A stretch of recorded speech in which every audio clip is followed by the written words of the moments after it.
They say that history is the greatest of all teachers, and the tales of past deeds define who we are in the present, and what we shall be in the future.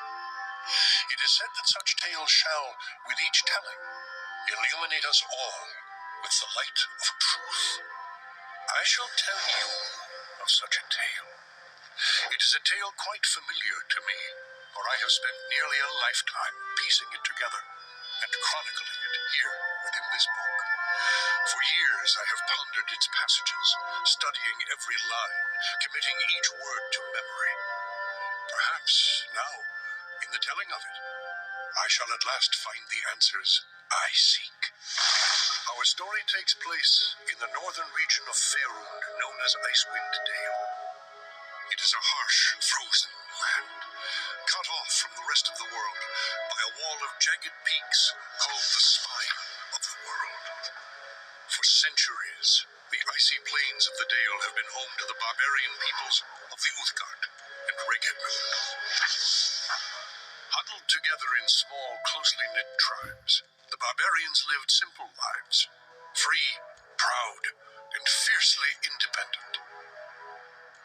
Until the day an archmage named Ericon came to Icewind Dale. With an army of mercenaries, Ericon sought to conquer the north and force the fierce barbarians into slavery.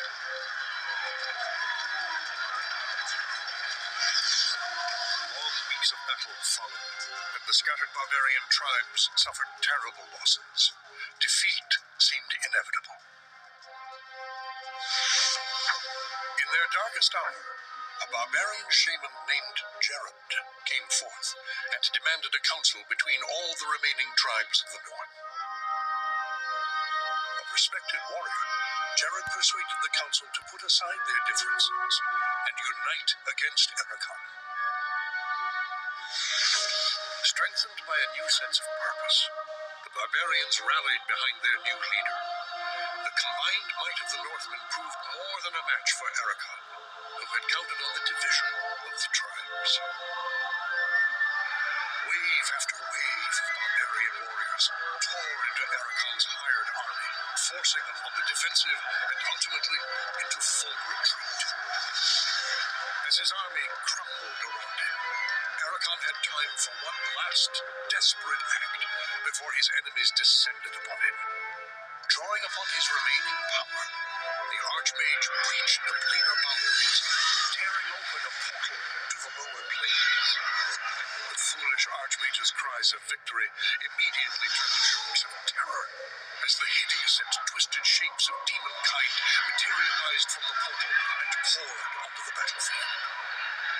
The sudden appearance of the demons drove the combatants, barbarian and mercenary alike, to turn to meet the new threat side by side.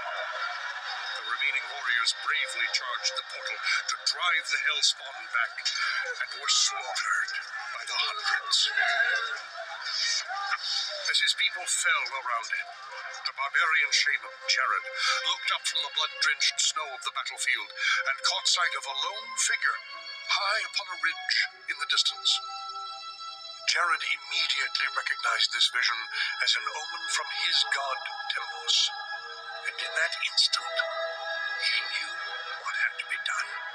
Shouting cries to his god, he charged through the ranks of the demons and plunged into the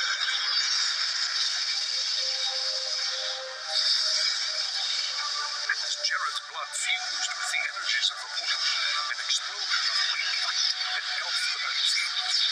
When the light subsided, the demons were gone, and the portal was closed. In its place hovered a disk of solid stone. Frozen within the center of the disk was Gerard's body, locked in his final moment of agony, in his final moment of triumph for all eternity. But that is not the end of our tale. It is but the beginning.